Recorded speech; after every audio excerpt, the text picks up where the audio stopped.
প্রত্যেকটা মায়েরই এমনই কিছু কমপ্লেন, বাচ্চার ওজন একদমই বাড়ছে না, প্রচণ্ড রকমের খাবারে অনীহা, তার একদমই খাবারের রুচি নেই। আর অসুস্থ হলে তো কথাই নেই, সুস্থ হওয়ার পর থেকে যেন বাচ্চা কিছুই খেতে চায় না। আসসালামু আলাইকুম viewers, welcome back to baby food by মমে। আজকে আমি আপনাদের জন্য এমনই একটি পুষ্টিকর রেসিপি নিয়ে হাজির হয়েছি, যা বাচ্চাদের অসুস্থ পরবর্তী সময়ে এবং যেসব বাচ্চাদের ওজন কম এবং মুখে রুচি নেই সেসব বাচ্চাদের জন্য খুবই ভালো একটি খাবার। হাই প্রোটিনযুক্ত এই খাবারটি বাচ্চার খাদ্য তালিকায় অবশ্যই রাখার চেষ্টা করবেন। অনেক বাবা মারাই মনে করেন বাচ্চাকে বেশি করে খাওয়ালেই তাদের ওজন দ্রুত বৃদ্ধি পাবে, কিন্তু আমি কখনোই আমার বাচ্চাকে একসাথে অতিরিক্ত পরিমাণে খাবার দিই না। আমি সবসময় তার খাবার অল্প পরিমাণে দিই, কিন্তু চেষ্টা করি খাবারের ভিতরে ভ্যারিয়েশন আনার জন্য। কয়েক ধরনের খাবার একসাথে মিক্স করে খাবারটাকে আরও বেশি ক্যালোরি বহুল এবং পুষ্টিকর করে তারপরেই বাচ্চাকে খাওয়াই। তাতে সে যদি অল্প পরিমাণেও খায় তাও সে অধিক পরিমাণে পুষ্টিটাই পাবে। এই খাবারটি কেন বাচ্চাদের ওজনকে এত দ্রুত বৃদ্ধি করবে এবং বাচ্চাদের প্রোটিনের চাহিদা কেন এত তাড়াতাড়ি ফিল আপ করবে তা দেখার জন্য অবশ্যই সম্পূর্ণ ভিডিওটি দেখবেন, মিস করবেন না। সাথে আমি আপনাদেরকে এই সকল উপাদানের কি কি উপকারিতা আছে তাও বিস্তারিত বলে দিব। বাচ্চাকে সঠিক উপায়ে স্বাস্থ্যবান করে তুলতে হলে আপনাকে প্রথমে জানতে হবে কোন কোন খাবারে কি কি উপাদান আছে, তাহলে আপনার কাছে বাচ্চার জন্য একটি হেলদি ডায়েট প্ল্যান করা সহজ হয়ে যাবে। আর এই খাবারটি 8 মাস থেকে শুরু করে যে কোনো বয়সের বাচ্চাদেরকে আপনারা দিতে পারবেন। প্রথম রেসিপিটার জন্য আমি সাবু, খেজুর, কিশমিশ এবং ছোলার ডাল নিয়েছি। সাবু আমি সবসময় এভাবে ব্লেন্ড করেই রান্না করি, তাতে রান্না করতে খুবই কম সময় লাগে। আপনারাও চাইলে বাসায় এভাবে সাবু ব্লেন্ডারে ব্লেন্ড করে নিতে পারেন। সাবু ভালোভাবে একটা ভেজা কাপড় দিয়ে মুছে হালকা চুলাটে তেলে ব্লেন্ডারে এভাবে ব্লেন্ড করে নিলে রান্না করতে অনেক সুবিধা হয় এবং রান্না করতেও কম সময় লাগে। আমি এখানে ছোলার ডাল আগের দিন রাত্রে ভিজিয়ে রেখেছিলাম। আপনার হাতে যদি সময় না থাকে তারপরও কমপক্ষে 4 থেকে 5 ঘন্টা ভিজিয়ে তারপরে এই ডালটি রান্না করবেন। আমি এখানে ছোলকা ছুলে নিচ্ছি, আপনারা চাইলে ছোলকা সহই ব্লেন্ডারে ব্লেন্ড করতে পারেন। কেন এই খাবারটি আপনার বাচ্চার ওজন বাড়াবে এবং আপনার বাচ্চার মুখের রুচিটা ফিরিয়ে আনবে? কারণ ছোলা হলো প্রোটিনের খুবই দুর্দান্ত একটি উৎস।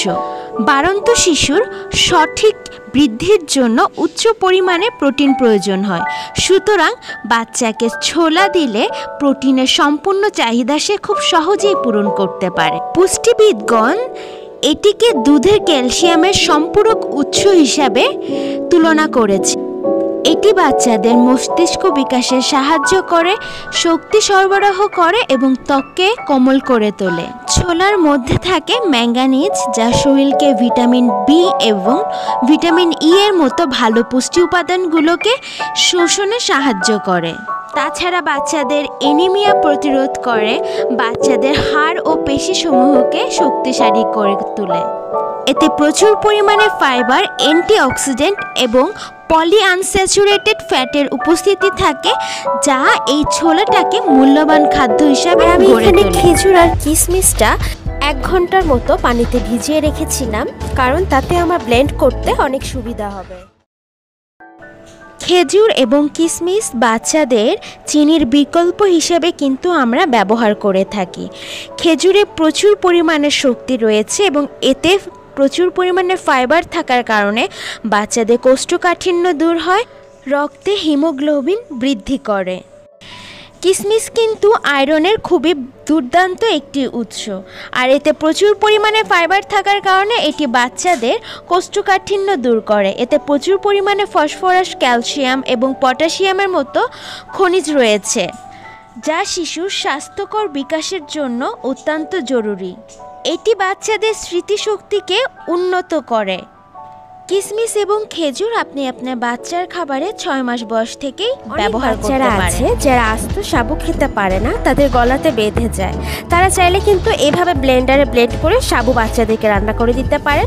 তাতে কিন্তু বাচ্চারা অনায়াসেই খেতে পারবে। এরপর আমি ভেজানো ছোলার ডাল, কিশমিশ আর খেজুর ভালোভাবে একসাথে ব্লেন্ড করে নিব।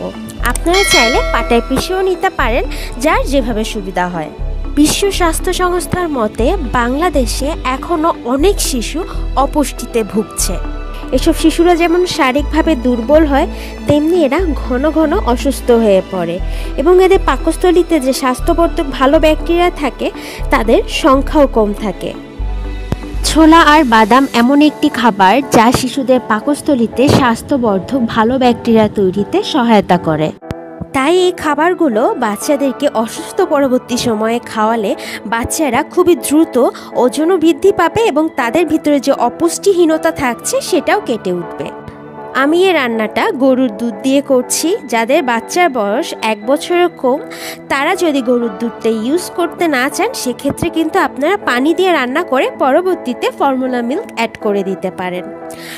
আমি খেজুর এবং কিশমিশ ও ছোলা একসাথে ভালোভাবে ব্লেন্ড করে নিয়েছিলাম। গরুর দুধের মধ্যে আমি সেই ব্লেন্ড করা খাবারটা ভালোভাবে মিক্স করে নিব। তারপরে এতে আমি 2 চামচ সাবু অ্যাড করে দিব। আপনারা চাইলে কিন্তু এখানে আস্ত সাবুটাও ইউজ করতে পারেন। সেক্ষেত্রে সাবুটা 10 থেকে 15 মিনিট বা 20 মিনিট ভিজিয়ে রাখবেন, তাহলে রান্নাটা খুবই দ্রুত হয়ে যাবে। আর আপনারা চাইলে কিন্তু ছোলা, কিশমিশ আর খেজুর ব্লেন্ড না করেও এই পানি দিয়ে সিদ্ধ করে নিতে পারেন। পানি দিয়ে বা দুধ দিয়ে সিদ্ধ করে নিতে পারেন। সেক্ষেত্রে একটু সময়টা বেশি লাগবে। আমি ব্লেন্ড করে নিয়েছি, সেক্ষেত্রে একটু সুবিধা হবে, আমার রান্না করতে সময়টাও একটু কম লাগবে। সব উপকরণগুলো ভালোভাবে মিক্স করে অনবরত নাড়তে হবে, নতুবা কিন্তু তলায় লেগে যাবে। আর এই খাবারটা যে এতটাই টেস্টি, বাচ্চারা খুবই মজা করে খাবে। 8 মাস থেকে শুরু করে যে কোনো বয়সের বাচ্চারা এই খাবারটি খেতে পারবে। আর অসুস্থ পরবর্তী সময়ে বাচ্চা সুস্থ হওয়ার পর এই খাবারটা দিলে কিন্তু চমৎকারভাবে রেজাল্টটাও আপনারা পাবেন। এরপর আমি এতে সামান্য একটু বাদামের গুঁড়া দিয়ে দিব। সপ্তাহে 2 দিন যে কোনো একবেলা বাচ্চাকে এই খাবারটি দিতে পারবেন।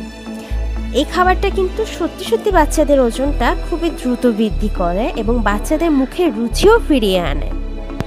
খাবারটি রান্না হয়ে গেলে আমি একটা বাটিতে এটা সার্ভ করে নিব এবং এর উপর দিয়ে আমি সামান্য একটু ঘিও অ্যাড করে দিব। ঘি, বাদাম বাচ্চাদের ওজন বাড়াতে কিন্তু খুবই গুরুত্বপূর্ণ ভূমিকা পালন করে। আজ এই পর্যন্ত। ইনশাআল্লাহ সামনে আবারও হাজির হব নতুন কোনো রেসিপি নিয়ে।